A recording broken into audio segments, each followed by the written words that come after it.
Let's begin with the first marking criteria called fluency and coherence. So the fluency and coherence, first one is fluency and second one is coherence. Okay. The fluency ki definition is the coherence ki definition. So first, fluency mean by ease of speaking. So fluency in the day-to-day life, he is fluent and his fluency is best, and so so fluency and so the ease of speaking. எவ்வளவு difficulty இல்லாமல் நாங்கள் நார்மலாக ஈஸியாக speak பண்ணுறோமோ அதை தான் fluency என்று சொல்கிறோம். So fluency means ease of speaking. Okay, so next thing is speaking length. ஃப்ளூயன்சியில் நாங்கள் ஈஸியாக கதைக்கிற முதலாவது ஸ்டெப், அதே மாதிரி ஸ்பீக்கிங் லென்த்தும் இம்பார்ட்டன்ட். ஸ்பீக்கிங் லென்த்ன்றது நாங்கள் டோட்டலாக கதைக்கிற லென்த்தை இங்கே மீன் பண்ணல, பெர் சென்டென்ஸ் பெர் ஃப்ரேஸ் அதுக்கு பாவிக்கிற லென்த்.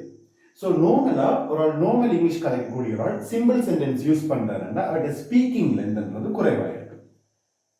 இதே நேரம் கம்ப்ளெக்ஸ் சென்டென்சஸ் ஓ கம்பவுண்ட் சென்டென்சஸ் யூஸ் பண்ணுறாருன்னா பெர் சென்டென்ஸ் எடுக்கிற லென்த் கூடவாக இருக்கு. அதுதான் இங்கே மீன் பண்ணுறீங்கன்னா ஸ்பீக்கிங் லென்த். ஓகே, ஸோ நாங்கள் இங்கிலீஷ் ஸ்பீக்கிங் லென்த்ன்றது என்னத்தை மெயின்டைன் பண்ணுறோம்னா நாங்கள் கூட காம்ப்ளெக்ஸ் சென்டென்ஸ், அது மாதிரி compound sentence, phrases, idioms, figurative languages இப்படி வந்து யூஸ் பண்ணி போய்ட்டு ஓகே. எங்களோட ஸ்பீக்கிங் லென்த் கூடும், அவ்வளோத்தையும் நாங்கள் ஈஸியாக கதைக்க ஈஸ் ஆஃப் ஸ்பீக்கிங்கோட எங்களோட ஃப்ளூயன்சி இன்க்ரீஸ் ஆகும். So next one is speaking without hesitation and our pauses. மூன்றாவது ரெப்பிட்டேஷன். ஸோ ஹெசிடேஷன்ஸ் என்று சொல்கிறது நான் தொடர்ந்து லாங்குவேஜ் ஃப்ளோவில் கதைச்சு கொண்டு போய் இங்கிலீஷில் சில ஹெசிடேஷன்ஸ் யூஸ் பண்ணுறோம். ஹெசிடேஷன்ஸ் என்று சொல்கிறது அந்த இடத்துக்கு தேவையில்லாத சில லாங்குவேஜஸ். ஸோ எக்ஸாம்பிள் கதைக்கு போனால் யூனோன்னு சொல்லி பார்க்கணும். யூனோ. ஸோ நீங்கள் இங்கிலீஷ் கதைக்காக பார்த்தீங்கன்னா சம்டைம்ஸ் கதைக்க யூனோன்னு சொல்கிற திருப்பி யூஸ் பண்ணிக்கணும். அது மாதிரி லைக் என்று சொல்கிறது மேம் இது யூஸ் பண்ணலாம், பட் தேவையில்லாத irrelevant பிளேசஸை இவரை நாங்கள் தொடர்ந்து யூஸ் பண்ணுறோம். லைக் அந்த யூனோ வந்து தொடர்ந்து யூஸ் பண்ணுறது ஹெசிடேஷன் சொல்கிறோம். லைக் யூனோ அது மாதிரி ஐ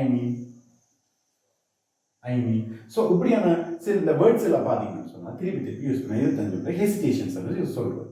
ஸோ ஹெசிடேஷன்ஸ் இருக்கக்கூடாது. அதே மாதிரி பவுசஸ். நார்மலாக நாங்கள் லாங்குவேஜ் காய்ச்சி கொண்டு போய்க்க there will be no pauses. Pauses means we have lack of fluency. So நம்ம புஷ் பண்ணாம தொடர்ந்து காட்சி கொண்டு போவோம். அடுத்து ரிப்பீட்டேஷன் சொல்றது ஒரு வேர்டை திருப்பி ரிப்பீட் பண்ற ரிப்பீட்டேஷன்ஸ் சொல்றது. உதாரணத்துக்கு just talk about the mass media usage in your region ன்னு சொல்லி உங்களுக்கு ஒரு டைட்டில் கொண்டு தெரியும். So now you have to speak about mass media usage in your region. So உங்களோட கீவேர்ட் மாஸ் மீடியா. ஸோ நீங்கள் ஸ்டார்ட் பண்ணிக்க இந்த கீவேர்டை யூஸ் பண்ணி ஸ்டார்ட் பண்ணீங்க. கீவேர்டை கொஞ்சம் டைம் யூஸ் பண்ணி இடையே யூஸ் பண்ணுவீங்க. நீங்கள் திருப்பி ரிப்பீட்டேஷனாக mass media is something, mass media is used by something, mass media means something சொல்ற மாஸ் மீடியாவை தொடர்ந்து நீங்கள் ரிப்பீட் பண்ணிக்கணும்னா ரிப்பீட்டேஷன் சொல்லி. ஸோ இதுக்கு தான் நாங்கள் ரிப்பீட்டேஷனுக்கு மாஸ் மீடியாவுக்கு பதிலாக இன்னொரு வேர்ட் சேம் மீனிங் தரக்கூடிய இன்னொரு வேர்டை பார்க்கலாம். இதில் நாங்கள் டீகோட் பண்ணிட்டு தனியாக மாஸ் மீடியாவில் இருக்க ஒவ்வொரு மீடியாவை வச்சு வழங்கப்பட்டு வரும். ஸோ இங்கே ரிப்பீட்டேஷன்ஸ்ன்றது இருக்கக்கூடாது. அடுத்து இந்த ஃபைனல் திங் என்னன்னு சொன்னால் natural sound plus right expression. Fluency நான் நார்மலாக இங்கிலீஷுக்கு கதைச்சு கொண்டு கேட்க நேச்சுரல் சவுண்ட் மீன்ஸ் இந்த ஓன் வாய்ஸ் நாங்கள் நேச்சுரலாக கதைக்கிற மாதிரி கதைக்கணும். அதை தான் நேச்சுரல் சவுண்ட் சொல்லி மீன் பண்ணுறது. அதுமாதிரி ரைட் எக்ஸ்பிரஷன்ஸ் எங்களோட ஃபேஷியல் நார்மலாக நாங்கள் கதைச்சோம்னா எங்களோட ஃபேஷியல் எக்ஸ்பிரஷன்ஸ் ஒன்று எக்ஸ்போஸ் ஆகிக்கொண்டிருக்கும்.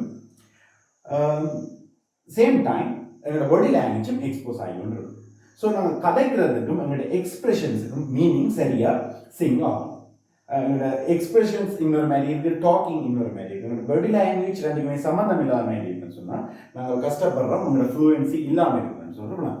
ஸோ ஃப்ளூயன்சின்றது 1 2 3 4 இந்த 4 மெயின் திங்ஸ் அதை வச்சு எங்களோட ஃப்ளூயன்சியை மெஷர் பண்ணலாம். First one ease of speaking, அது speaking length, speaking without hesitation, pauses and repetition, then using natural sound and right expression. So இதுதான் இந்த ஃப்ளூவன்சி என்ற இடத்துல ஃப்ளூவன்சியை ஜட்ஜ் பண்ணுற ஐடியாஸ். நெக்ஸ்ட் ஒன் பார்ப்போம். நெக்ஸ்ட் ஒன்ன்றது கோஹரன்ஸ்.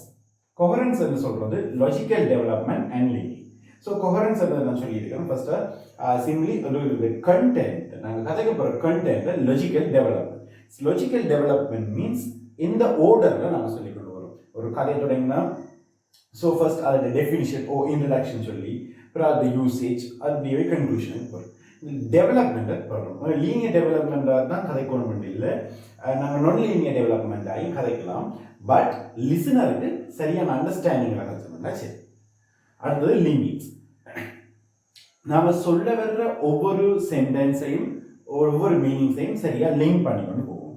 ஸோ நாங்கள் இங்கே லிங்க் பண்ணுறதுக்கு நாங்கள் நார்மலி யூஸ் பண்ணுறது linking devices. Linking devices. So linking devices என்னன்னு சொல்லி நம்ம ஆல்ரெடி பார்த்துருக்கிறோம். இந்த லிங்கிங் டிவைசஸை யூஸ் பண்ணி நாங்கள் கதைக்கிற each and every sentence and each and every போர்ஷனை லிங்க் பண்ணிக்கொண்டு போகிறோம். அடுத்தது ஈஸ் ஆஃப் அண்டர்ஸ்டாண்டிங். கதைக்கிற லாங்குவேஜ் லிசனருக்கு ஈஸ் ஆஃப் அண்டர்ஸ்டாண்டிங், ஈஸியாக அண்டர்ஸ்டாண்ட் ஆகுது மாதிரி கதை. ஸோ கோஹரன்ஸ்ன்றது எங்கே சென்ஸ் பண்ணுறதா ஈஸ் ஆஃப் அண்டர்ஸ்டாண்டிங்கில் சென்ஸ் பண்ணுறோம். நாங்கள் கதைக்கிற லாங்குவேஜ் லிசனருக்கு ஈஸியாக அண்டர்ஸ்டாண்டபிள் ஆகணும். So this means overall fluency and coherence. The first Ielts speaking marking criteria, fluency and coherence.